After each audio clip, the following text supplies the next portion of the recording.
So, welcome. Today, I'm going to take a look at model response. I'm going to be writing a response to this free response question from the 2007 AP Form B.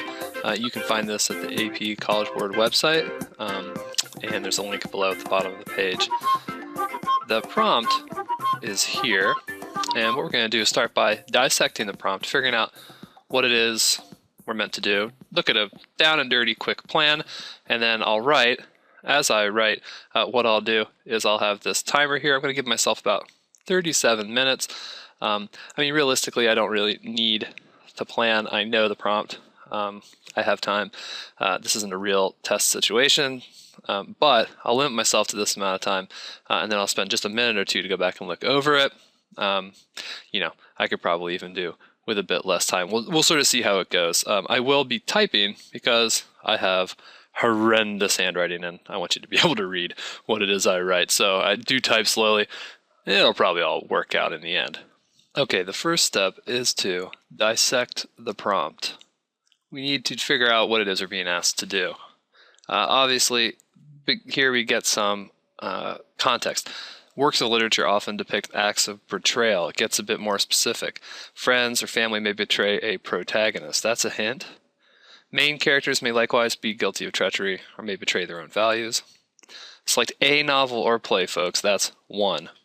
That includes such acts as betrayal. So it doesn't have to be an essay about, per se, one act of betrayal. It could be several. And then here's the goods here. This is what we actually have to do. In a well-written essay, analyze the nature of the betrayal. So we need to dig into the details, get specific about the betrayal, and show how it contributes to the meaning of the work as a whole. This is ubiquitous, always part of this prompt. What that means is we need to analyze it in the context of the theme, the entire piece. There is a list down here. This list is just a suggestion. There are way more books that could work as fodder for this essay than just this list. If you look at this and you go, oh, Macbeth, and then you see, oh no, Othello's the Shakespeare that they want me to use, that's not it. You can still use Macbeth. I think that some students go down the wrong path here because they think, oh, I could definitely write about Macbeth, but I have to do Huck Finn, which I read in 8th grade. Bad choice. If you have the details, choose it. Maybe you look on here and all of a sudden you see Sound and the Fury and you go, wow, I have that. If you do, good for you. Tough book, but better to use, I think, a novel that you've read recently and that you can really handle the specific details. And then, as always, avoid mere plot summary. You're writing for an informed reader, but nevertheless, you need to prove that you have control of the text. So a high level of detail is what you need. You're not just going to walk us through what happened. It's not a book report. Okay. So again, analyze the nature of the betrayal. Could be more than one. How it links to theme. I think I've got it. Okay, I took 2 minutes off the clock here, and I'm going to press start. What I'm going to do is just do my quick, down and dirty little chicken foot plan. I've dissected the prompt. Now it's time to make my plan. Okay? All right, so I press go. And I begin with my chicken foot. Basic thesis. I think I'm going to focus on Never Let Me Go, Ishiguro's great novel. So my thesis is going to be Never Let Me Go features betrayals between friends and different groups within society. And I'll probably wind up modifying it a bit when I get going. That's probably good for now. There's a theme there. I'll get to it eventually. First I want to focus on Ruth's betrayal of Kath with with her fear that she has these overwhelming sexual desires, and she makes it sound unnatural. I can use that. Then I want to focus on Ruth's other big sort of adolescent or young adult betrayal, which is with Tommy's drawings, where she basically baits Kathy into making fun of the drawings, and then she reveals that to Tommy, and that leads to Kath leaving the cottages. And then I want to go into the greater betrayal of the society and the clones I want to talk about the upbringing at Hailsham. I want to talk about Miss Emily and the madam and the scene at their house. Okay. That'll do, and now I can just jump in and start writing. Here we see the entire chicken foot. Again, it's pretty messy, but it's a quick plan that I'll use as I start to write. Okay, here we are at 31 minutes and 14 seconds, pausing to show you what's going on. This was my original thesis claim, Never Let Me Go features betrayals between friends and different groups within society. I thought that would change. It did. Here is my just brief, down and dirty introduction. Set in a parallel world in which clone humans are raised for the harvest of their organs, Never Let Me Go explores the nature of relationships between people and between majority and disenfranchised groups of society, often riven by betrayal at every level. I've got betrayal in there. There is no theme statement yet per se, but I'm going to be looking at relationships between people and then between groups in society. Here we are at 24 minutes and 48 seconds. This was my first sort of chicken toe here. Ruth, the betrayal of Kathy's confession that she has these sexual desires. And this is the first paragraph. In this paragraph, is it perfect? No, it's going somewhere though. It's going to allow me, especially once I can contrast it with another example from the text, to get deeper and deeper into the theme. Okay? It's not summary, it's specific. Kathy feels like an outsider in her own skin, scanning the faces of women in porn magazines for her original, the donor from which her DNA was taken. Links that to the desires that she feels and fears. And then here's the betrayal. This intimate discussion with Ruth, Kathy brings up the desires. I wonder if they're normal, right? But Ruth says, no, that's not normal. She unequivocally states this.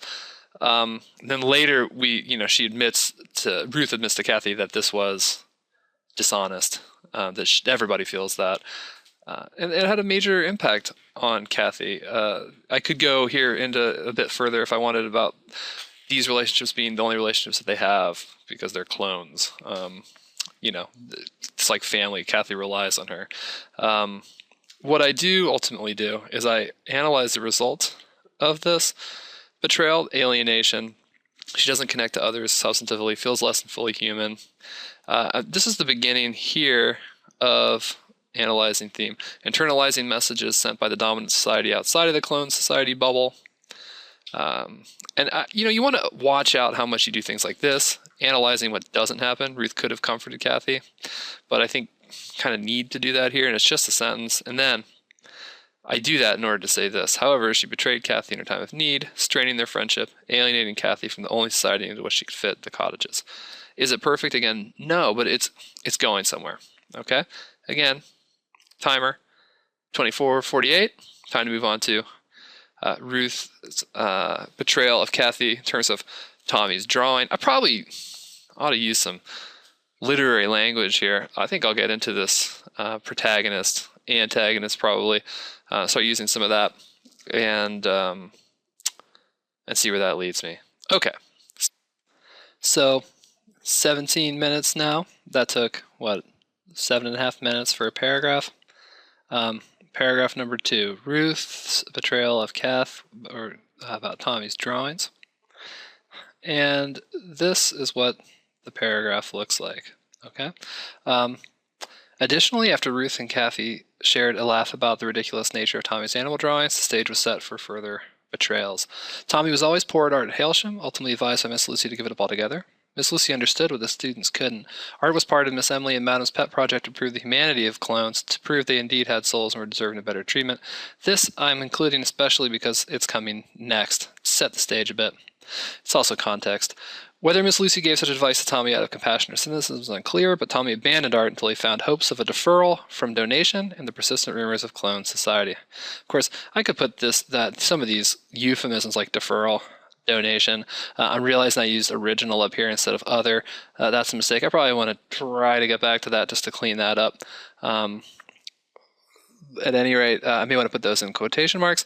Tommy and Ruth became a couple, in love insofar as they understood love.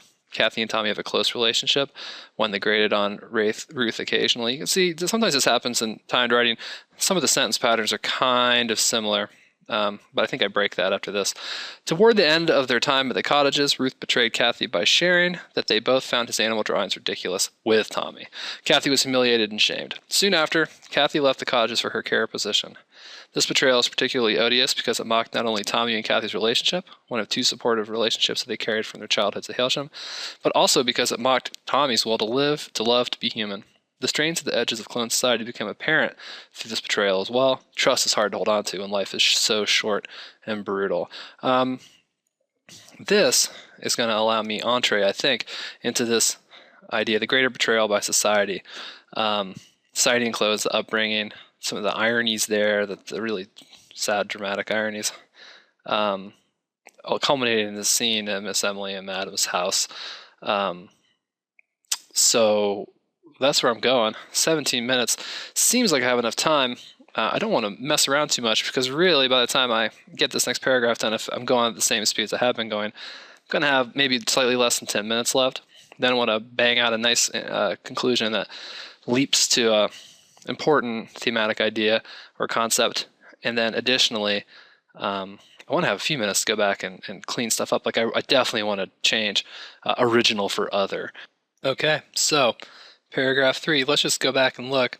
Greater betrayal by society, society and the clones, upbringing, Miss Emily, Madam in the house. There's a lot of details I could use here if I wanted to. I could talk about the trip to Norfolk. I could talk about when they're following Ruth's suspected other, and they wind up in the store and realize that if anyone knew who they were, they would just be horrified, and on and on. There's an awful lot of details to choose here, but I'm going with this moment. Okay, here's the last paragraph.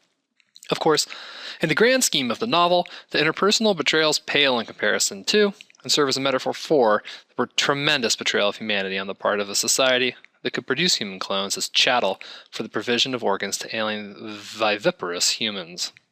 Ruth, Kathy, and Tommy are raised in a veiled wonderland at Hailsham, blind to the truth of their futures. The people who oversaw their upbringing did so to prove political points, not to free the clones from their horrific futures, but to prove that they were in fact worthy of improved treatment. Miss Emily and Madam make clear when Kathy and Tommy visit their home seeking deferrals that they are uncomfortable with clones, just as they were when they were children, recoiling from them as one may from spiders. That refers back to the first part of the text as well. However, the urge to provide safe harbor for these children from more horrific realities is a sympathetic desire, not unlike the demands of parenting in our world. Maybe that's a sentence that a 35-year-old with 2 kids will come up with that you may not. Anyway, I see it.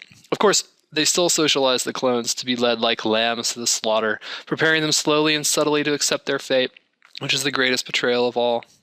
Ironically, as Tommy and Kathy lay out their request for mercy to their distant surrogate parents, the women bemoan the failure of their project and grow increasingly distracted by the prospect of some movers damaging a valued piece of furniture, even as 2 people sit, lost in misery, hope evaporating before their eyes. Tommy rages over this betrayal in a field while Kathy accepts it, true to the last to her roots at Hailsham.